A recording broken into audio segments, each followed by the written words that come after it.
ki Allah Teala bir nemətlərini verəndə heyrətə salır insanı. Allah Teala buyurur şübhəsiz ki, Rəbbin sənə verəcək və səni razı qalacaqsan.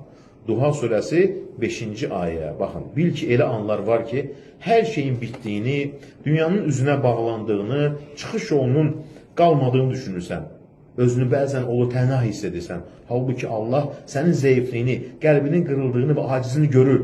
O halını dəyişməyə və sənə razı qalacağı nemətlər verməyə qadirdir.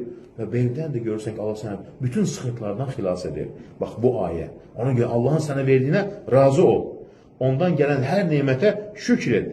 Səndən alınanlara da səbr göstər. Çünki Allah verdiyi kimi əvəzini daha xeylisilə verməyə də qadirdir. Bəla nə qədər uzun çəksə də Allah onu qaldıracaqdır.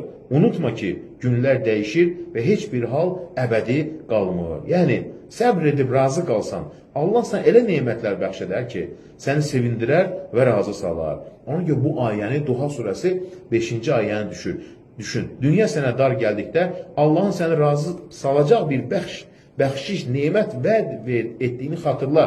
Səbr et və xeyri gözlə.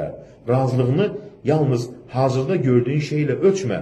Allahın sənə vəd etdiyi nemətlər daha böyükdür. Şəraitə baxıb ümidsiz olma.